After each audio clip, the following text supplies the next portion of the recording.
Welcome to this week's edition of the Old Parachute podcast. But before we get started, I want to tell you about our new sponsors, Veterans for Veterans. If you served after 1987 and your hearing's taken a knock from your time in the forces, these are the people to speak to. They've helped thousands of veterans like us claim compensation for tinnitus and hearing loss. They're ex-military themselves, so they genuinely get it. It's free to check if you qualify, and the claims are no win, no fee. To get started, click the link in this video or visit veteransforveterans.co.uk. If you haven't already, please head over to the YouTube channel and hit subscribe, and head over to the Instagram and give the page a follow. All helps massively in getting the messages out there and spreading the word about mental health issues amongst the military veterans and the emergency services community. Without further ado, today's guest is a former member of the Parachute Regiment and the Special Air Service, author, best-selling author, screenwriter, and war photojournalist, Nigel Spud Ely. Yeah, all right, Chris. Yeah, thanks, mate. We finally met up. Yes, it's been a long time in the making. It's not often it's me that gets it wrong or has to cancel, but I went into work and I did an extra shift. And Well, I'll give you a pass on that, Chris. I mean, you're out fighting fires. I'm out living the dream in deepest Herefordshire. No, fair play, buddy. Well, like I say, I apologise. I'm just glad we've got it squared away now. Yeah. Always an absolute pleasure to talk to former paratroopers, former special forces. I have a lot of time for you guys, a lot of admiration for you guys, and obviously Falklands veteran as well, which we'll probably delve into, I suspect. But what I like to do, Nigel, I like to get a bit of a background about yourself, you know, where you grew up, where you're from, and I always say ultimately what led you down the path you did in life. So yeah, over to you, buddy. Where are you from? Well, I'm originally born in South London. My child years were brought up there, so at the time it was still full of bomb sites. It still was full of bomb sites up until the 80s. Come from a working class background. My family moved out of the East End of London after the war. I grew up on a council estate.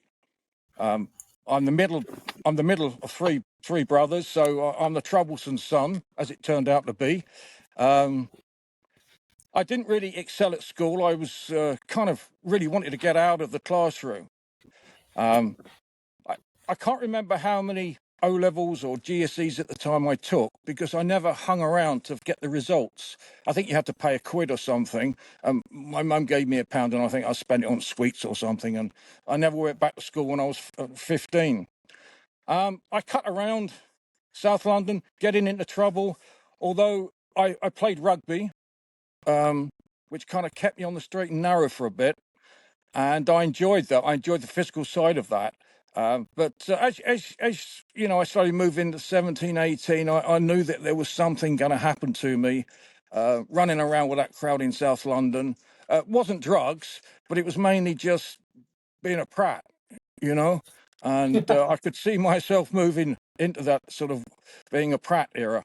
I had a friend at school who joined the Green Jackets, and he was home on leave one day, and we went out for a beer, and I said to him, you know, how is it in the army? He said, oh, it's great. He said, why, are you thinking of joining? And I said, well, yeah, I might join the Marines. well,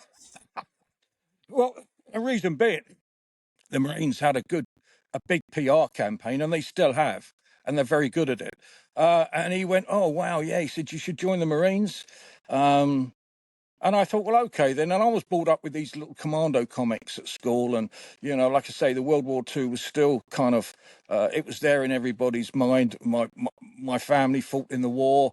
I had an uncle that, nothing glamorous, dangerous, drove fuel tankers across the desert against Rommel. I had an uncle who was shot down. He flew Hurricanes. He was a sergeant. He got shot down at the last day of the Battle of Britain. I had another uncle who was he was in the Navy. He was a submariner. He got sunk on the surface, so he was in the water once. Then he was on board a Royal Navy ship got torpedoed, he was in the water a second time. I mean, this is crazy stuff, yeah. A bit of a Jonah.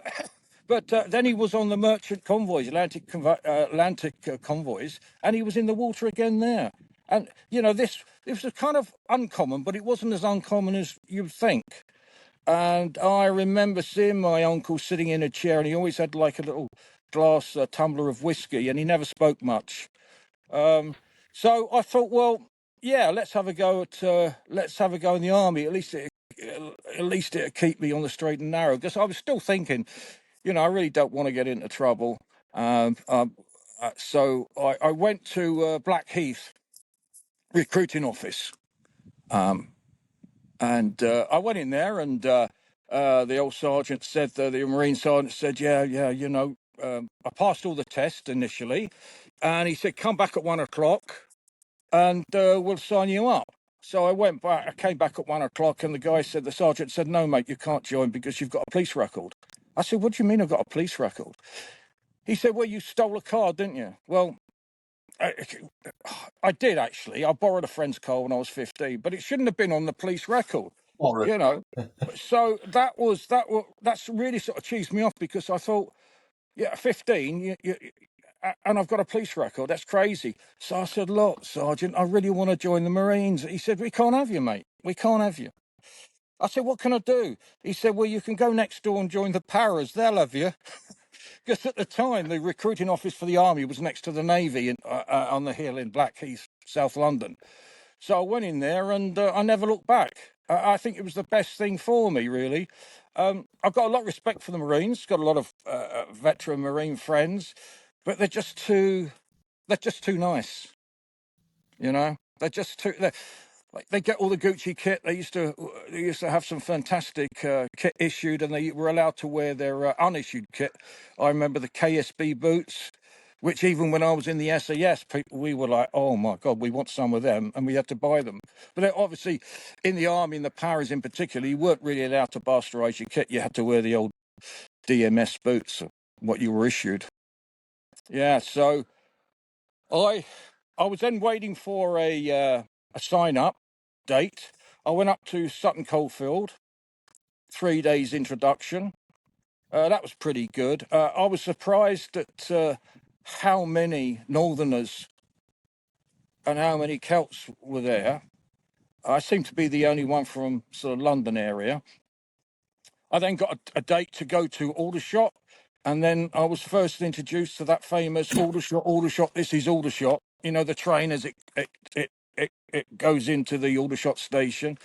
And basically, that's where it was. I got picked up in a minivan with the rest of the recruits. Hadn't got a clue what I was doing. Really didn't know too much about the Paras. I thought they were second best to the Marines, but that's, you know, I say that's the PR Marine thing again. And that's what happened to me. We were on the minibus, and I spent the first 6 weeks basic training. I think, is it 6 weeks or is it 3 months before you pass off the square? It's about 12 weeks, I believe. Well, I don't know if it was shorter back then, but I'm sure it's three months, you know, 12 weeks. I mean, I remember going into the barracks in Aldershot, Browning Barracks, with the big Dakota outside, the same Dakota that's now outside up in Colchester. And the whole place oozed of testosterone. You know, I mean, it was just fucking crazy. And went in there, and there was blokes getting kicked and punched, recruits that were further advanced on than my platoon. I was put into a block called Ridgeway and Blythe. 449 platoon was the platoon I joined. I didn't have a clue what was going on. I just kept my head down. All this marching was inane to me.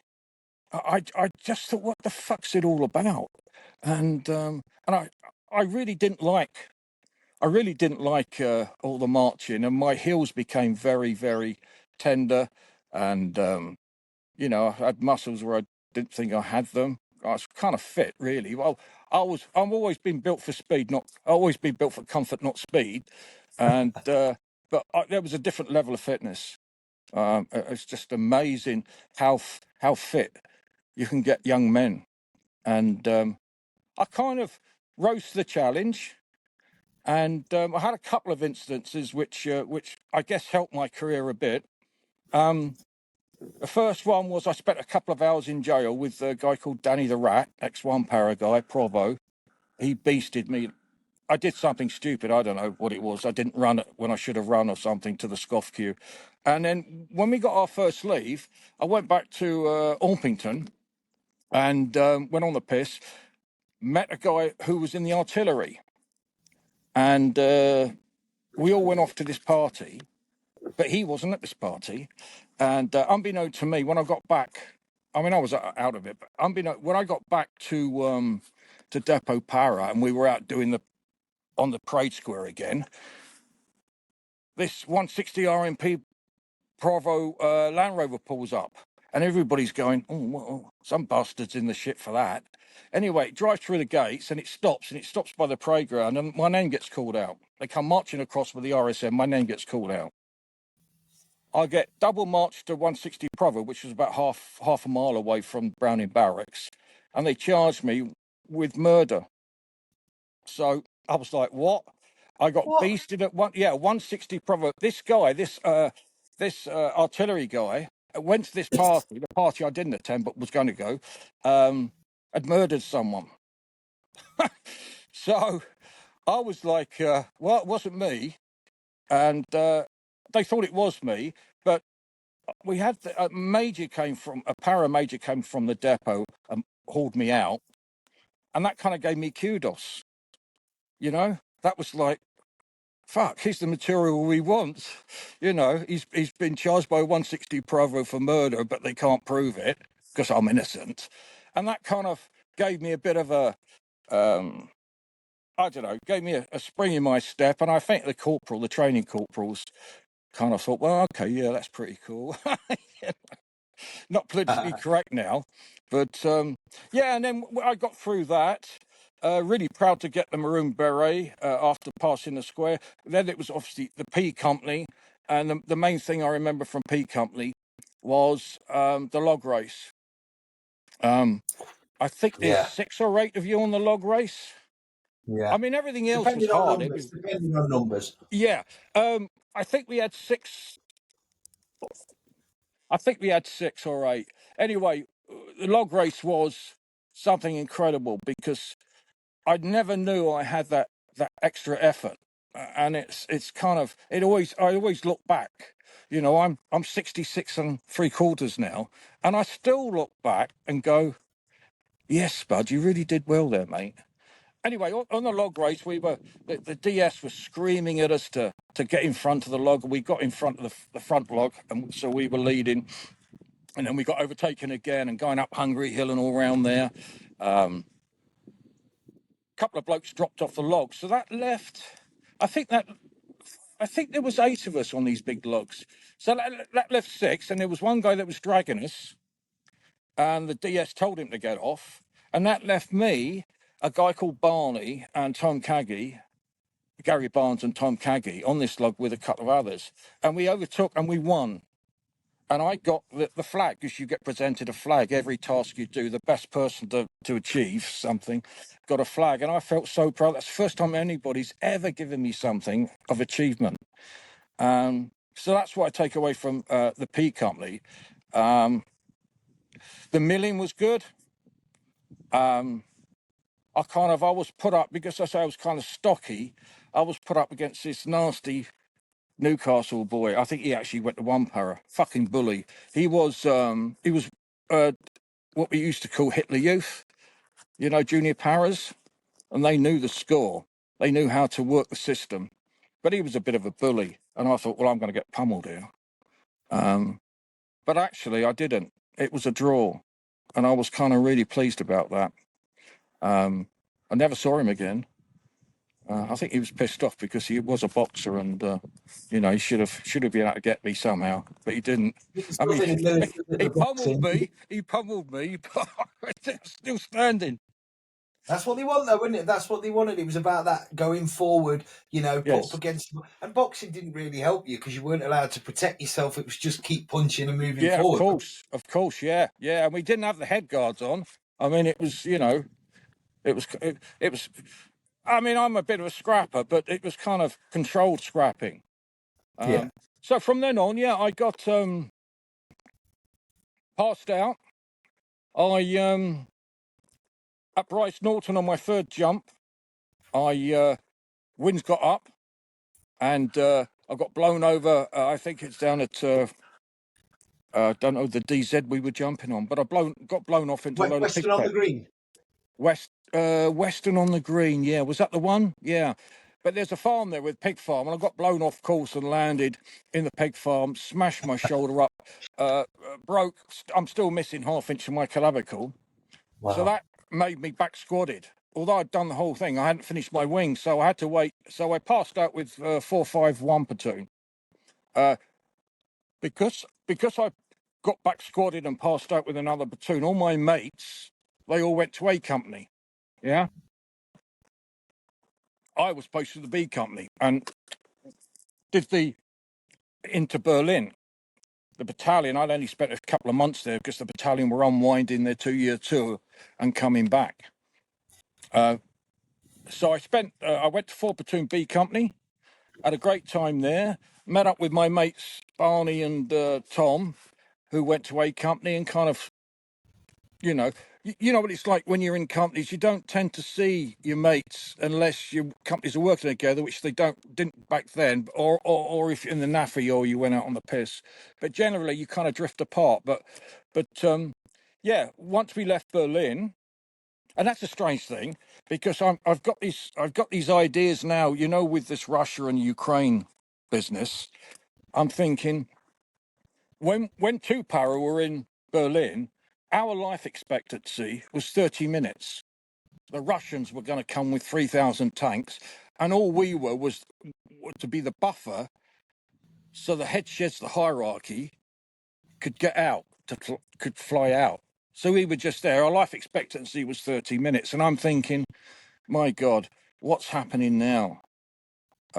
Russia hasn't even started yet. And Starmer's thinking about sending our boys to war and girls to war.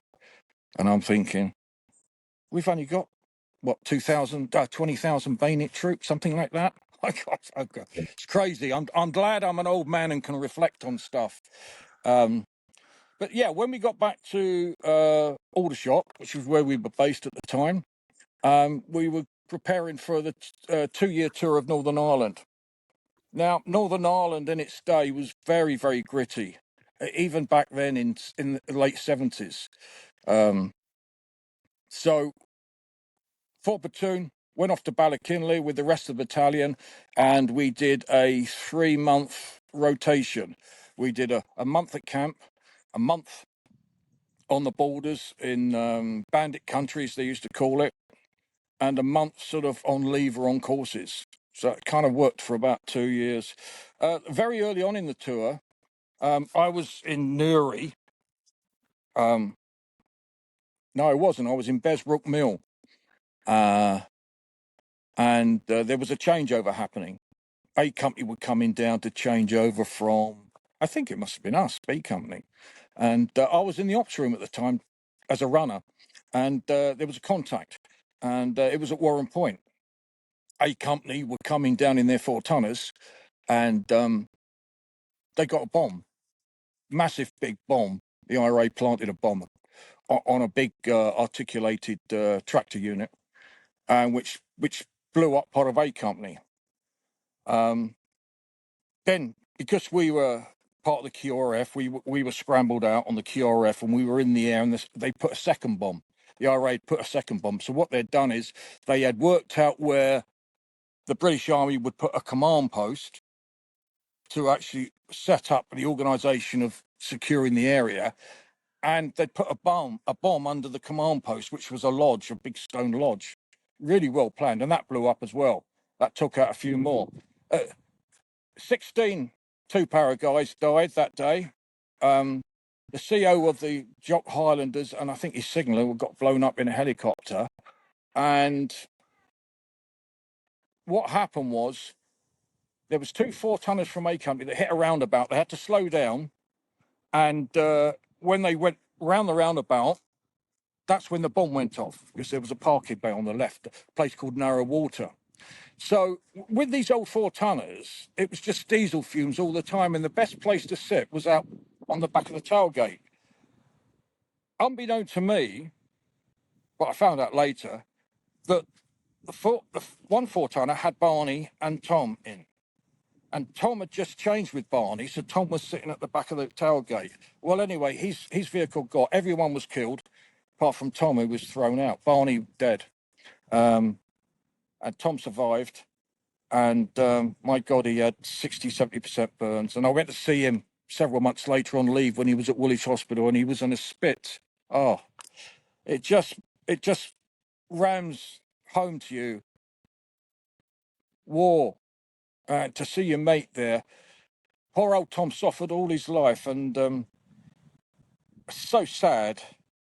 He took his own life about two years ago, around about Warren Point, which was 27th, 28th of August, coming up to it now. So yeah, so that was a big shock for the battalion. We lost a few more guys over the 2-year period. But it honed my soldiering skills, and I really got into the soldiering side of it, mainly because it was all Green Army. When we came back, when Tupara came back from that tour after being blooded, we were probably the best battalion in the British Army. Probably, I would say, out of a lot of armies, less the special forces, because we've been on the ground all the time, constantly, living out of Bergens, doing snap VCPs, eagle VCPs, ambushes. It was just constant. So we were pretty sort of we were pretty fired up, but we welcomed the 6-week break. The battalion was then going to go off to Belize. We got a new CO, Colonel Jones. He came in. Then Jones wanted what they called the Pathfinders back then. He wanted to resurrect the Pathfinders. So he got a C Company, which was basically patrols company, half a company strength, 50 odd guys.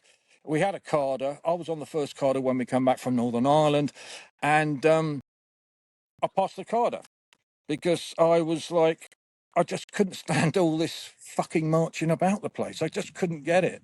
And C Company, very pretty Sergeant Major, but can they fight?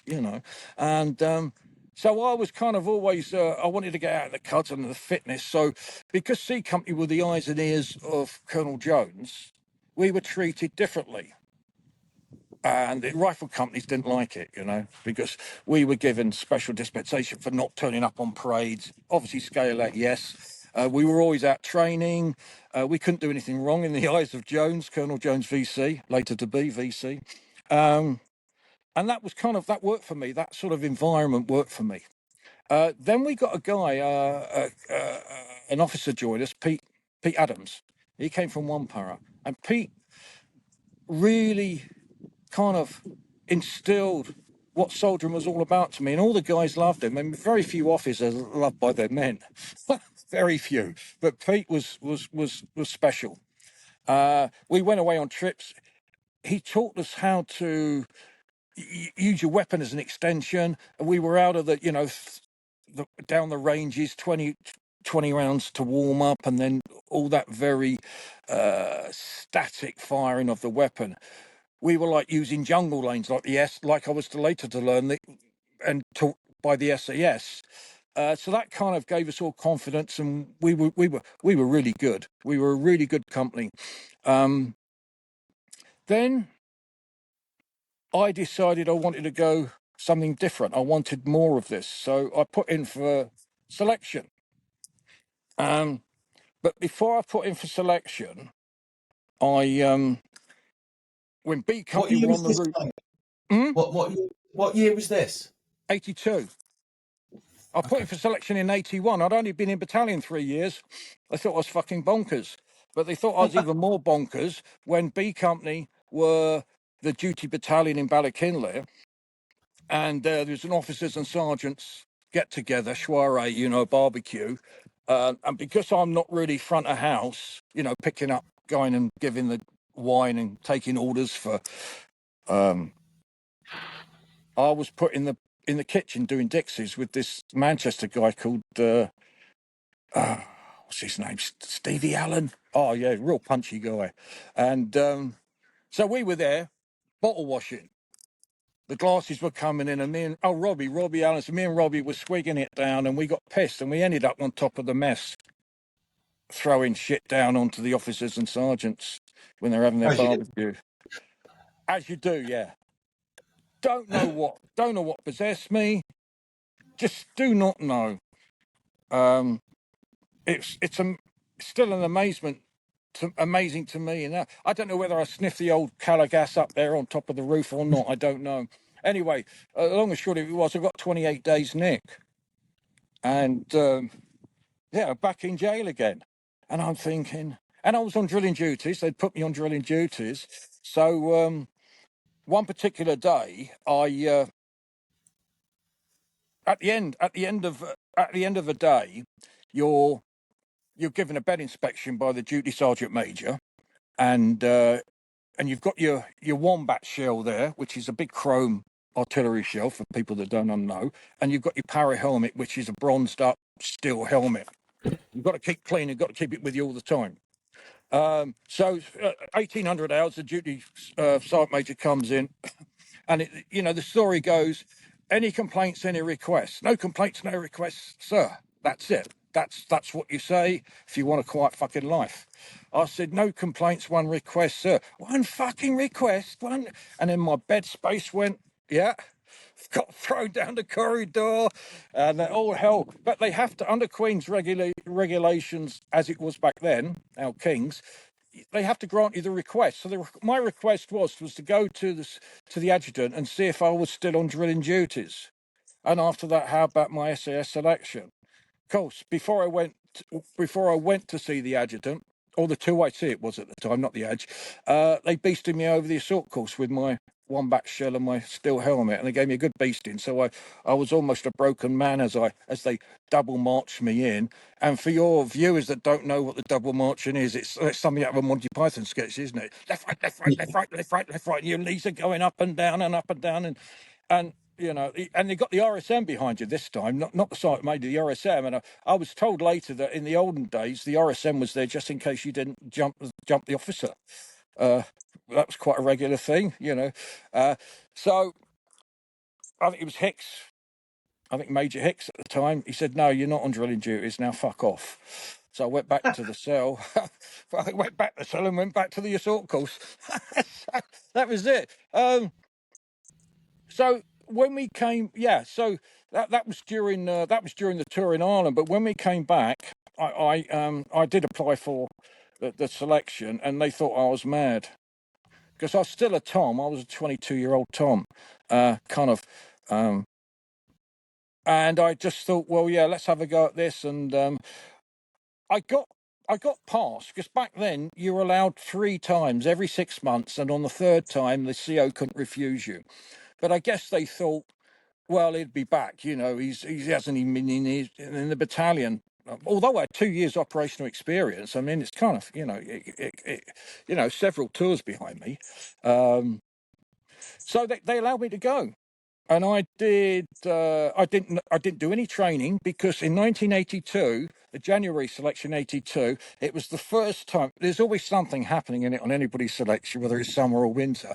But it was the first time snow had fallen on Brecon Village, I don't know, since Industrial Revolution. And actually, it was, so I couldn't do any of the routes. And back then, you didn't know the routes. All you knew was Penny Fan, because you did that in the Paris. You knew the Roman road, and you may have got a couple of marches off the guys that had done the course before and failed to come back to battalion, like Pipeline and stuff like that. But generally, you didn't know. You really didn't know.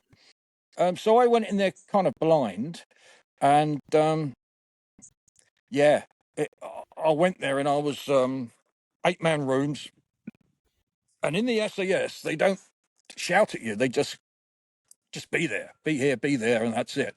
And so I was at the old camp in right in the middle of Hereford, and in order to get to the hills to do a good time, you had to have a 2-hour drive in a 4-tonner. 2 hours fucking in a 4-tonner from Hereford to the Brecon Beacons. It's a 40-minute drive in a car, but in a 4-tonner it goes very slow, and then you've got to go up hills. So you've got this 2-hour test before you even get off the back and on the Freezing hills. cold respect as well. Freezing cold. Oh, freezing cold. And like I say, first time snow fell on Brecon Village since the Industrial Revolution. Get out there and, yeah, and it was always coming back on the 4-tonner. You go, who's failed? Who's failed? And then you see these blokes, these full screws, and they've got badges all over them and they've signals. And you think, fucking hell, I don't stand a chance. And then you see them dropping off the mountain. Because the DS is there on top of a mountain. You go through your grid. You don't know where you're going after. And he says, look, if you want a hot brew, just drop off 4-tonner down there. Just, you know, it's no problem. And you just, some people do it. And I used to take great, used to really give me a boost when I used to see a couple of blokes walking off the mountain from the last checkpoint thinking, oh, you wanker, you know, you're jacked. And it used to give me a boost. But on the way back in the 4-tonner, who's jacked? Who's jacked? Who have we lost? And it was kind of a thing. And then we go into the, back into the barracks. And then you'd scramble for because your kit, you're absolutely stinking, aren't you? Your Bergen, everything's fucking gopping. So you'd have a race for the showers. You'd get in the showers with your kit, and then the talk would be, because come 6 o'clock, the DS would come round and just go into the room, Smith, fail. They wouldn't say you passed, they'd just go Smith, fail, sort of, you know, Jones, fail. But and then they'd go and say, right, CO wants the OC wants to see you. So you know you're on a sort of gypsy's warning or something. So it was quite blunt, in your face. That's it. They didn't say well done if you'd passed that day because they wouldn't tell you if you'd passed. You'd only know if you failed or if you got a gypsy's warning. Out of my room, 8-man room, there was 2 left at the end of the test week. Now, on test week, it's 5 days of all over the mountains and hills. Generally, that's the sort of type of terrain you've been going on for the last month. But at the end of it, it culminates in what they call the endurance march, which is kind of, I think it's, as the crow flies, about 45, 50 Ks. But in honesty, it's about 75 Ks. And you've been carrying this shit on your back. And we had SLRs, not SA-80s, SLRs, which are bloody awkward.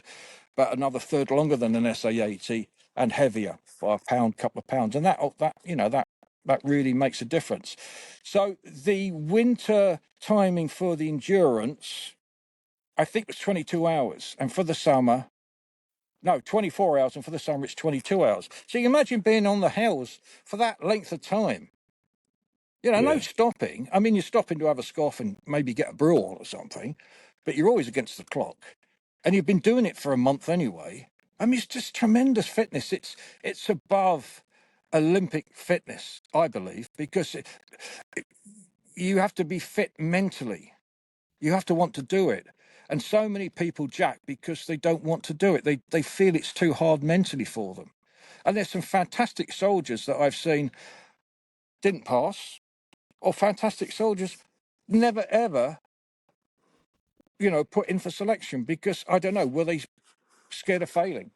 I mean, I wasn't. I knew that within 2-para, if you left 2-para to go on selection, you lost all your seniority. I mean, that was you fucked. And they'd come back and they would kind of poke fingers at you and poke you in the chest. I'm not sure if it's like that today, but there was a bit of a resentment. You're leaving 2-para to go to basically a hat regiment, which is super what they're called. Yeah, well, they're called super hats. I was called a super hat. So I guess your viewers know about hats, crap hats, don't they? It's a derogatory term the rest of the Parachute Regiment or the Airborne Forces calls the rest of the army. It still gets used today because I know a couple of serving paras and they still use it quite frequently as well. Yeah. Anyway, so yeah, out of there was 186 on my course selection. Loads of officers, not so many Toms. When I was left, there was 2 or 3 of us in the room, I think, and I was the only Tom, the only private soldier. And I won't go into the rest of this the selection phase. But I can tell you, out of 186, only 3 of us passed. There was Wow. Chris Fox, captain, Phil Priestley, 3 para, and me. There was 2 other guys, non-paras, but they had to go and do their wings. You know, they had to go to Bryce Norton and do their wings. But that was that. I mean, that was kind of good. And when I went in to get my berry, and you know, the CO at the time, he was a wiry little bloke, and myself, Chris Fox, and Elvis Phil Priestley, we were sort of marched in a little bit. You know, you're sort of casual. Next time, gentlemen, I want to see you with your correct berries on. So there was Chris Fox Marine with his one on, and 2 maroon berets, and I looked at Phil, and he looked at me and thought, this fucking hat telling us to get this maroon beret off. And I felt that Chris was thinking the same thing. But being an officer, he didn't sort of show any expression. But, yeah, I mean, once again, I made it, just like I was in the paras, I made it all the way through to the hard part, which I thought was a hard part. And then with selection, I went to the jungle, and a couple of weeks into the jungle, I fell off, got injured, opened up my clavicle, and it was a pussy wound. And as much as I tried to hide it, because it's on the right-hand side, I couldn't carry a weapon, so they casevaced me out. So again, I was binned there, but I went on the summer. Then I got binned back to 2 para, and I went back to C Company, and they all took the piss out of me, and they made me the bedding storeman because I was still downgraded. So the thing about being a bedding storeman is that you get your own room full of mattresses. I had my own room, and just by chance, the Falklands War kicked off, and that was like, in my career, there are certain waypoints that you can look at and go, wow, that's fate. Because I went through the Falklands War, and when we were in Stanley, the guys I knew on my selection, 3 of them, Schwartzy, a guy called Des Howden, and Nish Bruce, 2 para, who later, unfortunately, sadly, killed himself, jumped out of an aeroplane. Yeah, Nish, good friend of mine. Him and I did endurance the first time I did selection. Him and I did endurance, and that's what I'm saying. Going back to, sorry, I digress. I went talking about the endurance. When I did it with Nish, we were told to team up. When we got to one checkpoint, he said, right, the DS said you've got to team up. Whereas before, you weren't allowed to team up. You had to do it. It was all individual. They teamed us up because it was so dangerous. There was 6-7 foot snowdrifts up on the mountains. And the idea was to make your way back, finish the course, and get back in any time. So they didn't give you time to pass. So you teamed up with an Oppo, and they gave you any time to pass. You didn't have to do it within 24 hours or whatever it was. You just had to make it back to the RV there. So that's how I know Nish. But when all the fighting had finished, and 2 para were the first into Port Stanley, by the way, I have to say that. The media won't tell you that, but 2 para were the first in there. We were down by the obelisk there outside the doctor's house on the port there, and I saw these guys come down with their big...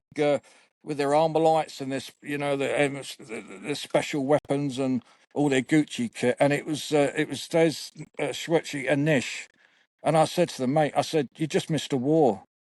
So from something falling off a log, spreading over my shoulder again, it was fate, because then I went through the Falklands War, which is kind of, I was so many firsts happened within my career, and I just sort of look back at it and go, wow. I don't think there's a reason for it. I just think it's luck. That's what life is. For example, we were meant to be the second landing craft with Colonel Jones. We got in the second landing craft, Colonel Jones, when we hit the beach.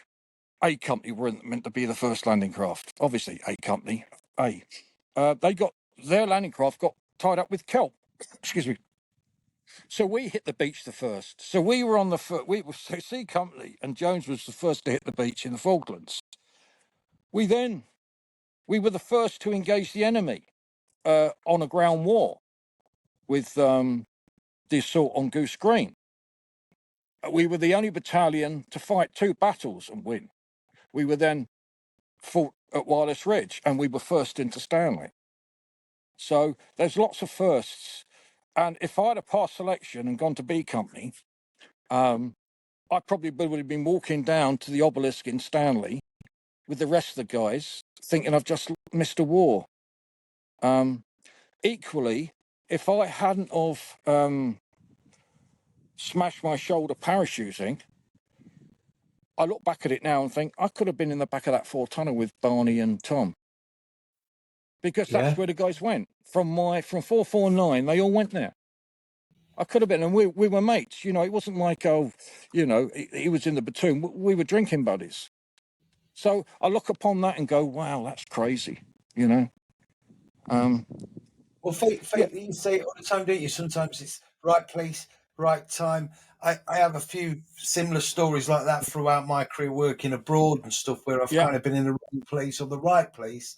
Or I've swapped with someone or something's happened, and then I've missed an incident that's resulted in some deaths or people being injured. So yes, I can relate 100% to what you're saying there, that like the chain of events and fate is crazy, isn't it?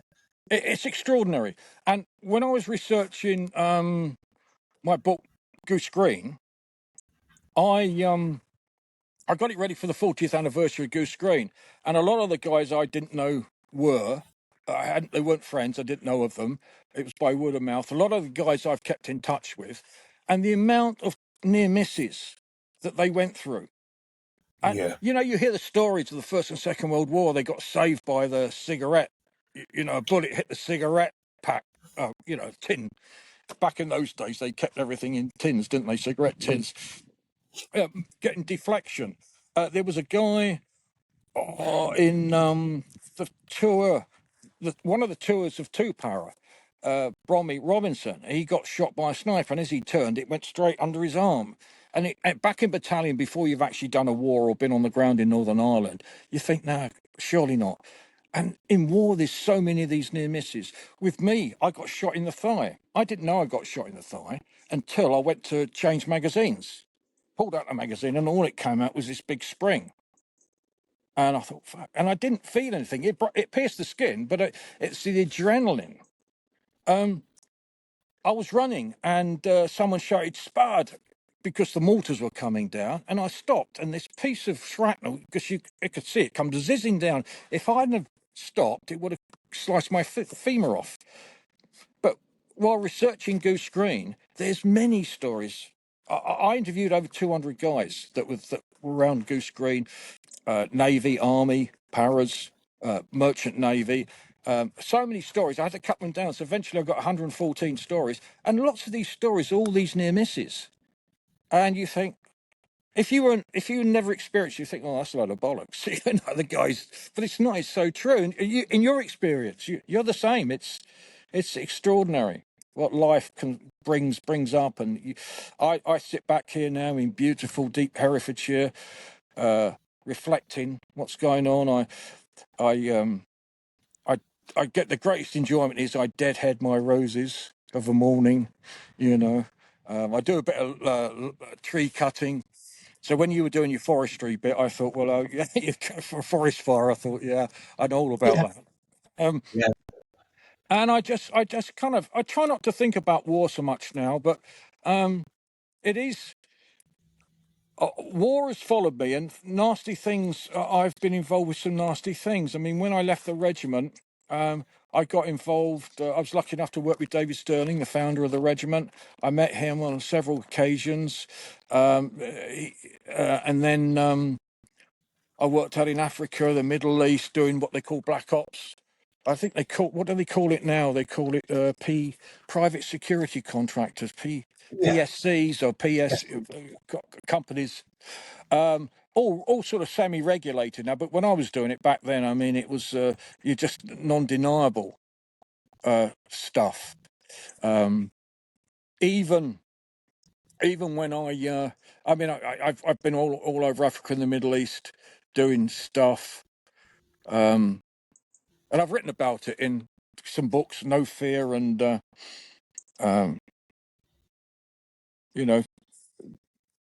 I got the Bring Me the Arse of Saddam is one of my books. Gun for Hire. So it's been a pretty extraordinary life, and I as I say, I look back at it now and think, bloody hell. And I'm kind of pleased of the life experiences I've had, because that makes me think I don't ever want to get on an aeroplane again. I love this country. My life is kind of steady now. I collect old cars, old bangers, from the era of the 50s and 60s. I cut a few trees down. I do a bit of firewood. I grow apple trees. Looking at starting a business, like a market garden business. Do a lot of writing. Trying to finish one of my books off at the moment. Basically living in the country, living off grid, and then because of the circumstances that's happening in the country the last couple of years, it's what to do when the shit hits the fan.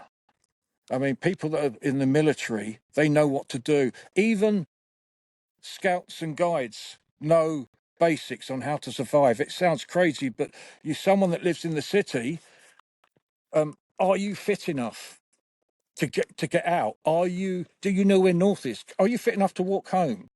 Do you know where you can get power for your phone? Always make sure your phone's charged up, because when the power goes down, it takes a few hours before people realizing they can't get their phone charged up, and then they want water, they want food, and people start fighting, and it's all this stuff that I'm trying to bring into a book.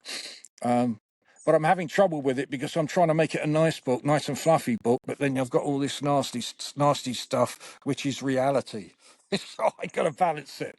And so I kind of get on all right with it. I mean, how are you with, is there anything you want to ask me, really? I mean... No, well, I mean, obviously, I don't want to go into detail about, and I know you wouldn't anyway, about operations and stuff. But obviously, after the Falklands, you're involved in Yeah, Goose Creek, you're involved in Wireless Ridge, like you've explained. yeah, You moved on, and then obviously you went back on selection, and then passed and yes, went into 2-2. So how long yeah. did you spend in 2-2, Nigel? 6 years. 6 Yeah, years, and then yeah. so I did, really, I did.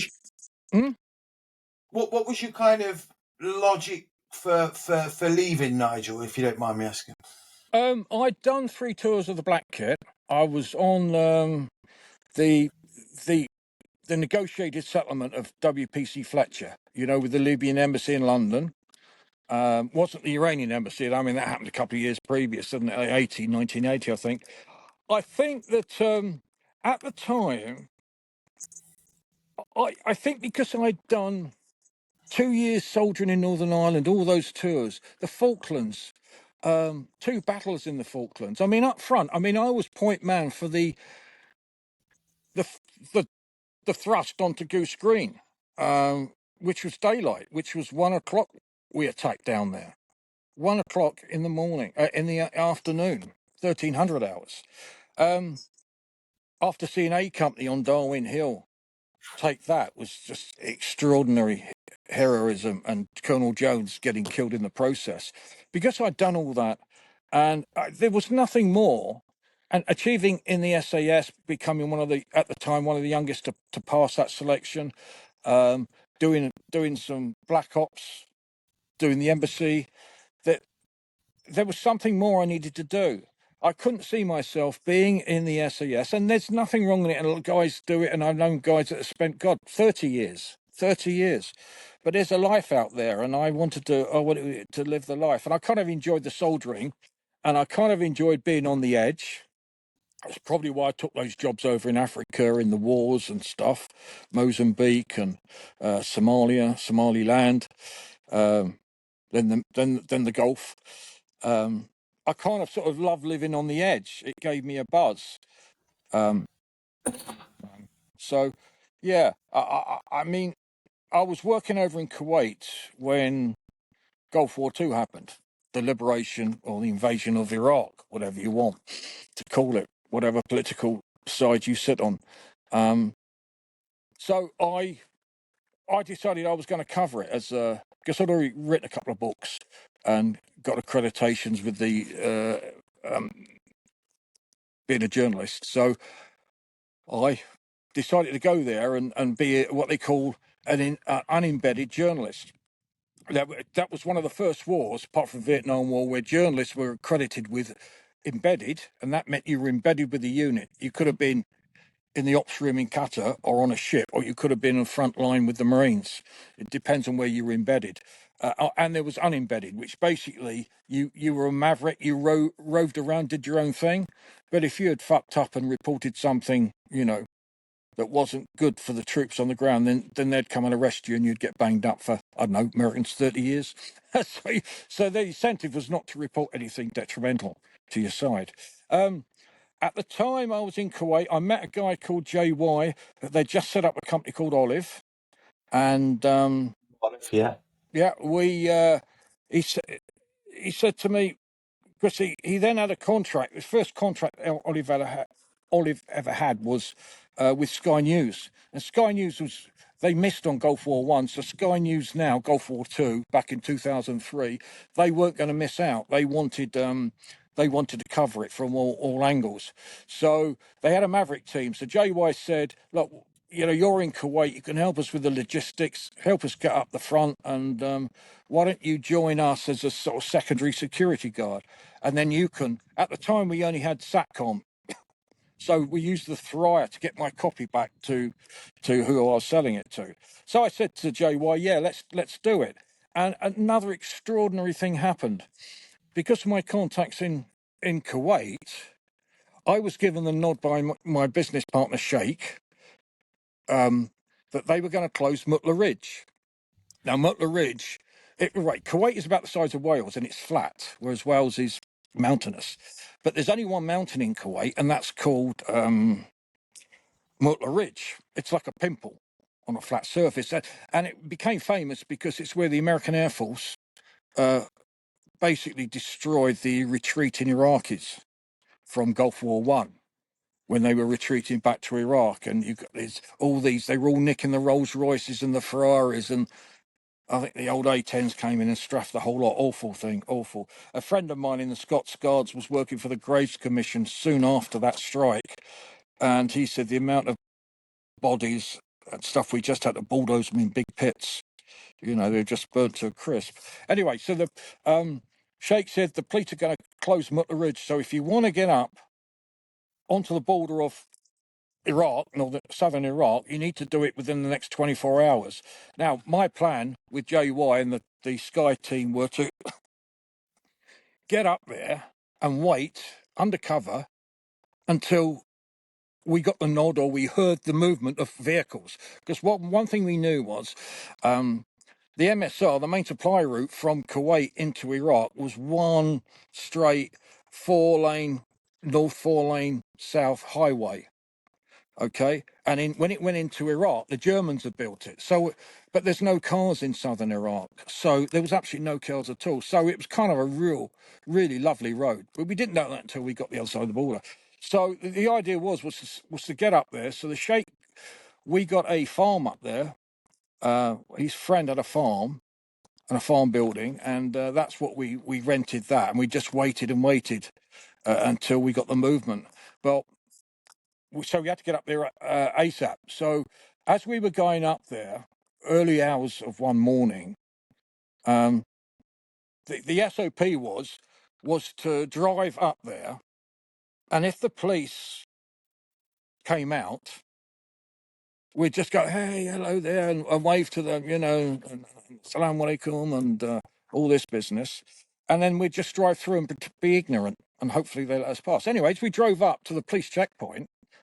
There was nobody there. Everyone was asleep, So we just drove slowly through, sort of thing. And then I think there was a police car that realised that he was on stag, and then something happened, and we just carried on. So we were up there for about a week, and then we knew that things were happening. on the MSR, the left-hand side was the Americans, and on the right were the Brits. And the Brits were going to do southern, they were going to do Basra and Qasr, but the Americans were just going to force their way right up to Baghdad. Scary, scary times. So Yeah, well, I was out there around that time, Nigel. I worked for Olive for yeah. Oh, well, for this was about before. Yeah, well, this was before Olive. This was before the war started. yeah. Yeah, I mean, this was like me, JY, and 5 or 6 Sky guys. It was only Wowzers. when we came back that they had their first contract in. Olive got their first contract, didn't they? See, that's probably the one you're working on. Yeah, 2000 and sort of 2004, early 2004, maybe. Yeah, yeah. When I finished doing my bit in Iraq with Olive, because I was still an independent journalist, photojournalist. JY asked me if I wanted to come back and do a contract there, which I did. It was kind of good for a few weeks. Yeah. So what happened was, we heard we knew what was happening because all the drones used to go over, and then the artillery soften up the Iraqi targets. And then we knew one day that the drone stopped, and then we heard the engine. So we realised that they were going to advance into Iraq. So basically, we went into Iraq. But before that, in order for us to know what was happening outside our little camp, JY and I did a bit of a recce, and this is such a funny thing.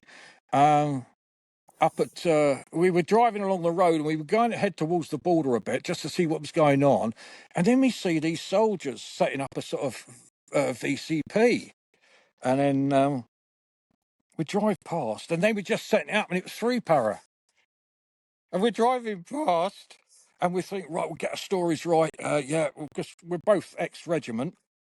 SAS and both ex-2-para, so we thought we could bluff our way and let these 3-para lads know that we're like undercover or something, or still. But anyway, they were just getting set up. As we drove by, you could see the look on their faces, and the guy with the gun was trying to get his gun sorted, and we just waved to them, and it was so surreal, because if they had stopped us, um, we left the team in the farm, and they wouldn't have known what's happened to us, because the Iraqis and the Brits had already thrown out ITV and the BBC. And later, after the war, after the invasion, we found out that the BBC crew had complained bitterly to the British ambassador to Kuwait, saying that why is Sky up there, you know. And so that was funny. So anyway, we got across the border. I was the first unembedded journalist to cross the border into Iraq. Hello. I'll take that one, which I was. And then we were going to cover the Brits in Basra, but we got stopped by a couple of T-72 tanks, and the army there said you can't go down any further. And about 10 hours later, sadly, the ITN reporter that I'd had a cup of coffee with in the Sheraton back in Kuwait City took his team down there, and they got strafed by the Americans and killed, which is very sad. So Nick Parnell, the producer of the Sky team, the guy basically in charge of our little Maverick team, decided to go for Baghdad, and we piggybacked off the Marines all the time. We were right up the front all the time. I mean, we were in the middle of Al Naziriyah, the battle for Al Naziriyah, which is, I mean, it's written in my book, Bring Me the Answer, Saddam. Really humbling to be part of that Marine setup, and to see what they did and how they performed. Because, you know, I always thought the Americans were all gung-ho. But possibly they are to the British way of doing things. They probably are. But it worked for them. It works for them. And then as we progressed, that was the biggest battle of that particular war, of that particular time of the war. We then progressed up to into Baghdad, which was a bit scary, but I was the first unembedded journalist into Baghdad from the south. We just missed the statue coming down, but when everybody was all high-fiving outside the Palestine Hotel, which was where all the world press had gathered, Nick and the the anchor guy who'd come up, Jeremy Thompson, who'd come up from Basra because he knew we were breaking all the stories. He wanted to be with us because, in all fairness, the story wasn't Basra. The story was Baghdad. So he came up, and then when they were all sort of high-fiving and the world press were there and they were doing lives back to London, I was left thinking, this is fucking crazy. All these people, there's firefights going on. There's Abraham tanks all over the fucking place. Don't they know there's a war on?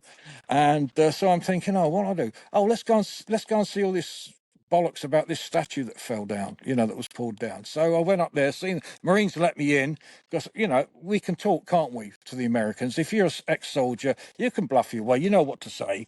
And they let me in, and I'm looking around, and then I see this guy in the middle of the square, well, outside on the road, and he's got this big head, and I'm thinking that can't be the head of this statue that I'm looking at, this headless statue, the one they pulled down. I then went over to grab hold of him. I had about $163 all around me, some in my shoes, some in the belt, some in the wallet, and I started to barter with him because I thought, and I remember this guy. He was about 60 odd, about my age, with big goofy teeth, and God, he stunk. He smelt real bad. That's not. They probably hadn't had a wash for weeks. That's probably because the Americans were bombed all the water supplies there. We started to negotiate, and all hell broke loose. And the Marine, and I seen this rounds hitting this wall in front of me, and I thought, fuck it. And the Marines were screaming for me to come back, so I came back. And then they started letting rip. These 50 cals off their tanks and that, mate. I tell you, it's pulling buildings down. They don't have pull buildings down, don't they? Poor old snipers were getting it. And when that died down after about an hour, I had these. This Marine said, "Do you want a piece of the statue?" And I said, "Well, I only wanted a little bit, as a keepsake." He come back with a sledgehammer and a big Jimmy bar, and as his mate is cutting the hand off, that hand of the statue with a disc cutter, we're smashing at this. He said, "Buddy, what piece do you want?" I said, "Oh, any piece." He said, "Well, where?" I said, "Give me that piece of his arse." And that's what it was. I only wanted a small piece. I've got a real big piece of his arse. And that's why it says, "Bring me the arse of Saddam."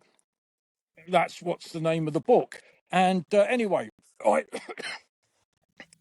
I got this thing, and the guys are still at the Palestine Hotel. The crowds have sort of died down, but they realised they'd better get inside and out of the way of it all. But there was still a lot of loitering going on. I went and seen JY and said, "Look, mate, I'm not happy here. I want to get into cover. I want to get sorted out."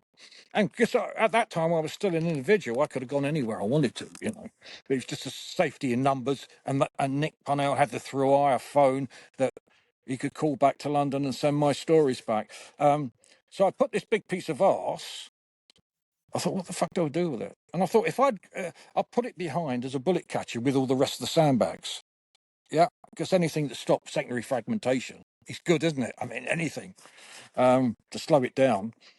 So that was it. And after a week or so, JY and the team had to go up north to Crete. I said, my job's done here. Half the guys on the team were being replaced.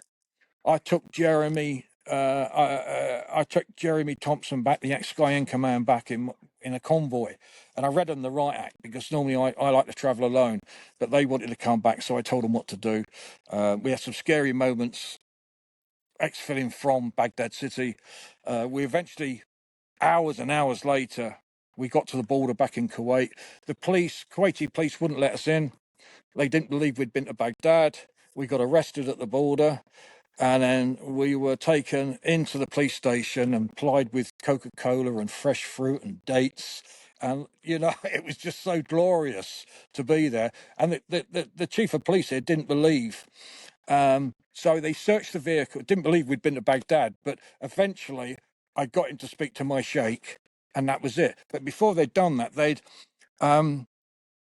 they'd searched all the vehicles, and some of the guys had come back with magazines, and Jeremy had this picture of Saddam Hussein we'd picked up somewhere. So they went mad on that. And when they were looking at my piece of bronze and that, he said, "What is this?" I said to the guard, I said, "Oh, it's stop the bullets, like sandbags, bullet catcher, you know." He went, "Oh, okay, okay," and that was it. So they let us through, and a few days in my apartment, I decided to go back to London. I thought I'd take the arse back to London with me. So I went up to BA, booked a flight, extra baggage, and I had to go down the souk and buy this real big plastic case for it, big suitcase. So I did it. So I went up to BA, and the guy was there, and it was so caricature of the guy that was checking in my baggage. He said, "Oh, baggage." Put that. He said, "Oh, that's extra baggage." I said, "Oh, extra." He said, "That'll be." I can't remember whether it was 300 pounds extra or 200. I can't remember exactly what the figure was. He said, "What's in the case, sir?" I said, "Saddam's arse," and he just laughed. And it was at the time when, you know, there was still the Scud threat coming into Kuwait City, and they still hadn't prepared themselves properly with the security. It just seemed bizarre to me. It was like, once again, you learn through your life, don't you? When the shit hits the fan in life, unless you've experienced it previously, you don't know how to prepare yourself. You think it's never going to happen. It's like what this country's happening, going through at the moment. I'm sure the government seems to think that nothing's going to happen, and I hope to God it doesn't. But they've never had a punch on the nose, have they? They've never physically been punched on the nose. When you get a punch on the nose, your senses spark up, don't they? You know, you get that bile in your mouth and you get that stuff in your water. Your first ever punch on the nose. I always remember it. I remember. I forgot about the others, you know. But it died, you know. So it's like that. And I was lucky enough to get the arse through, and then a few years later, the war was still going on. There was boys and girls coming back, fucking horrendous injuries. I'm going through my second divorce, so we had to sort the house out. So the arse appeared from the shed, and I thought, what can I do with that? What good can the arse become of Saddam's arse? So I put it up for auction to raise money for the Royal Centre for Defence Medicine, which was where all the injured boys and girls were coming from once they'd been flown into Germany, and for the Wounded Warriors, which was the Marines, US Marine Corps charity over there, because I thought they looked after us so well. So if I could raise a sum of money for the arse at auction and split the money 50-50, well, that's when my troubles began. Because when people started to hear about it, a friend of mine that ran an auction over in the Gulf said to me, "No," he said, "it's worth anything." Because I thought it was worth 25, 30 grand. It'd be great. That'd be lovely. He said, "No, it's worth between 40 grand and 250,000. He said, "You should bring it over here and we'll sell it over here." So I said, "Well, let's think about it." And then, oh, hell let rip. The police got in touch with me, and they wanted to basically interview me about the arse. And I said, "What do you mean about the bronze?" Yeah, I said, "What are you on about?" "Oh, we've had a complaint that that you've stolen it, and it's Iraqi cultural property." And I went, "Stop it, mate. I'm selling it to raise money for the auction. I'm not doing it for the betterment of myself. For, you know, selling at auction for the military charities." "Oh, anyway, you need to come in." And that's the first time, really. You know, you're invited to an interview. You're invited into stick your neck in the hangman's noose, aren't you? Yeah, they invite you for an interview. So anyway, I went there, and they charged me for stealing Iraqi cultural property under United Nations Section 8, subsection A. And I said, this is crazy. And anyway, there's a story behind it, which I've it's described in the book. But the actual craziness of it all, that's when life started. I was charged. They didn't have the arse. I was bailed 7 times in 18 months. One time coming back, I got a call, and I'm driving my old truck, and this guy says, "Oh, is that Spud?" I said, "Well, who's calling?" He said, "Oh, this is a friend." And I went, "What do you mean a friend?" He said, "Oh, this is no duff." And like when you say no duff, it means that it's not. It's true. And I just thought, oh, I'll listen to this guy, because I've been speaking to journalists for a couple of weeks since then, and he said, "Where's the arse?" I said, "You're kidding me, aren't you?" Well, the arse was. I knew where the arse was, and I said, "Why do you want to know?" He said, "Well, the police are coming for you." So I said, "What do you mean they're coming?" "They're coming to your cottage," and I live in an isolated cottage, yeah, in rural Herefordshire. And I said, "Oh, right, really?" He said, "Yeah, they're coming for it, and they're coming to search your place and everything." I said, "Well, when are they coming?" He said, "What's today?" I said, "Friday." He said, "How about Monday?" They were giving me the heads up on this search. Anyway, they came down and did their stuff and everything, and yeah, crazy. They didn't realise I had a firearms license. This is how crazy they were, and this is the Keystone Cop element of it all, the absurdness of it all, the amount of taxpayers' money that was spent on it, and still going on. And then when they couldn't get the arse, they did a press release saying they don't think it was the arse. They think I was trying to sell something that wasn't the arse. Yeah, So it's crazy. off the record there, Nigel. So is the arse in a safe place? Well, I gave it to Gypsy Pete, and for some reason he gave it to fucking Ken the Nose, and I don't know. He's run off with it. I don't know what Ken the Nose has done with it. But Could what I be do anywhere. know is I got Anywhere. eh? Could be anywhere. It's on the run. The I answer's on the run. Yeah, I've I've written a screenplay about it. I've got interest on a six part short TV drama, comedy drama on it. So we'll see what happens with it. It's a fantastic story. I'm not saying because it's me. I'm saying the story is funny, it's sad, and it's just, you just think, my God, what a load of bollocks. Haven't they got anything else better to do? I reckon, and I think I'm pretty sure of this, because when the Met got it, the Met police, they were such a hot potato, they battered it away to Derby, because that's where we had the auction to sell the arse. The famous auctioneer, Charles someone, that was on the Antiques Roadshow, we thought we'd sell it up there just to give him an outing, because he'd sold some quirky stuff before. But yeah, I mean, the Met Police just didn't want anything. And I was told through another source, the CPS were really pissed off. They knew there wasn't a case. They'd spent hours trying to research United Nations law, because it's a retrospective law. It never became Iraqi cultural property, never existed until after June 2003. I mean, I was given it by the Marines in April 2003. So there's a point of law there, and they couldn't understand why they were spending their tight funds on pursuing this. And also, it wouldn't look good for the police. Equally, when I went back to Kuwait, after I had to ask for permission to go back to Kuwait from the police. Can you believe this shit? I went to an art exhibition with the Sheikh, and Islamic art exhibition, and there was an art dealer it's a Texan, but he was from New York. He was looking at art, and I started talking to him because I was the only other Westerner in the room with a suit on.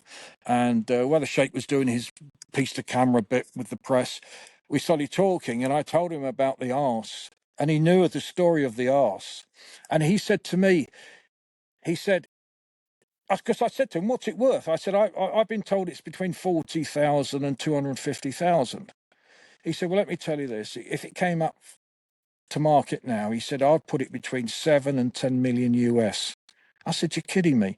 He said, "Yeah." I said, "Why?" He said, and he gave me the example of the Mona Lisa picture. He said, and I won't do the American accent, Texas drawl. He said, the only reason why that the Mona Lisa became famous is because was it 1913? It was stolen from the Louvre, and people came to look at the dust mark around where the picture actually hung. He said, if you were to see that in a yard sale, he said you wouldn't pay $10 for it. He said, but that is the most expensive painting in the world. It'll never come up for sale, but it will be the first $1 billion painting. He said, that's why I put the price of 7 to 10 on your arse, because it's the provenance. It's the story behind it. Become infamous. Yeah, I mean, aesthetically, it looks nice because on one side it's got the bronze, and on the opposite side, the internal side, the obverse side, it's effervescent. So if it was presented on a nice plaque or with the light on it, I mean, it'd be a fantastic party piece, especially for some oligarch or something. But I'm rather hoping that I'm going to get a taker on the actual story for TV, the comedy drama, because I just think it'd be a laugh. Yeah, we got it. Would be good. Yeah. Look, it's been an absolute pleasure chatting with you, Nigel. I just want to, Yeah. finally, before we kind of wrap up, I just want to Yeah. touch on, where can we find your book? You say you're working in one at present. I'll put Yeah. links in Yeah. to all your books, but your latest one that you're working on right now, and Yeah, it's Do You Know Where North Is? That's the working title. I've had a couple of working titles on it, but I think Do You Know Where North Is sits right with the publisher at the moment. Like I say, it's kind of political in the sense of global warming, net zero, uh, and everything else. It went too political, and I've had to bring it back to serious, nice and fluffy, like growing your vegetables, apples, and living in an environment whereby we're on the brink of civil war. And I don't mean civil war in the traditional sense. I mean where people just do not believe whatever the government says from whatever side. It's a uniparty. It's a belief in this one world system. Open borders, no nation state democracies, just controlled by oligarchs and supranational companies. And we can see that because we have weaklings as leaders. We need warriors as leaders. So I've had to curtail that side of the book because my publisher still doesn't get it. His thing is to sell books, and he should take this book rather than me having to cut 30,000 words out of it and then try and find 30,000 to suit it. So I'm still thinking whether I should do it myself. That's why I did bring me the Answer Saddam book myself, because my agent, my brother was dying at the time, and I wanted the copy to have in his arms. So here we go, Clive. I've got this sorted for you, buddy. And the manuscript I sent to my agent, which in all fairness, he didn't believe the story, and B, it was pretty shit manuscript. It wanted a lot of edits, so I won't hold that against him. But certainly, yeah, Do You Know Where North Is? I'm trying to get on. You can get me at nigelely.com. That's NIGELELY.com. I'm not really on any social media. I'm on X, but I don't do anything on X. So if you need to get hold of me, I'll get you signed copies. Yeah, that's how you get hold of me. I follow people on social media, but I don't really do much posting. well, look, Nigel, absolute pleasure. Always a pleasure to talk to a gentleman of caliber. My final question, and I've not asked this one before, and it's a bit of a weird one. I've spoken to lots of paratroopers that went into the SAS. Yeah. If you had a preference, Parareg or SAS? What? You can't do that. That's unfair. What about the money? The money and the women? Yeah, well, that's got to be Parareg then, right? Yeah. Oh, I tell you what. Yeah. All the time. Goose Green. Again, script written for Goose Green. Very briefly, Chris, we were in pre-production, and we were going into pre-production. Then COVID came. We written a script about Goose Green. and we lost all the funding, and now I'm having to go through the whole process again with Goose Green. I mean, I'm trying to get hold of Tom Hardy to play Colonel Jones, about the same age, and it's a cameo role because, bless Colonel Jones VC, you know, he didn't survive the full battle. Yeah, I kind of want to get that resurrected as well. I'd love someone like Guy Ritchie to take a look at it, because I think he can spin. Well, he could spin Bring Me the Arse of Saddam. But Guy Ritchie's done a couple of serious war movies recently, hasn't he? So, you know, the Covenant, which I don't know if you've seen that. That's a good film. Yeah. With you know yourself, Power Edge blokes, they kind of know all very well connected around the world. So let's try and get this. So Guy Ritchie gets to see it and he takes it on board. But I'll push it as much as the next person for you. Mate. Well, Tom Hardy cuts around set with a parachute. I've seen it on Google with a Parachute Regiment T-shirt. So it'd be great. It'd be great just to pitch it to Tom, because I think he will. Who wouldn't want to play a paratrooper VC? I mean, it must be an extraordinary honour to do that. So come on, Tom, give us a shout, mate. Yeah, come on, Tom, get yourself on board. I know he has a very close friend, or he did have a very close friend, so I'm led to believe, in 3 Para. That's why he was cutting around in the Power Edge T-shirt. Okay, yeah. But there's a bit more to that story, Nigel. Absolute pleasure. I'll keep you posted when the actual edit goes out. Be in a couple of weeks' time. I'll put all your links to your website, to your books and everything within the bio. But look, absolute pleasure. You take care and enjoy the rest of your day and week, buddy. I will do, Chris. Thank you so much. I'm glad we were able to do it. Yeah, absolutely. Thank you very much, pal. Bye-bye. Cheers out.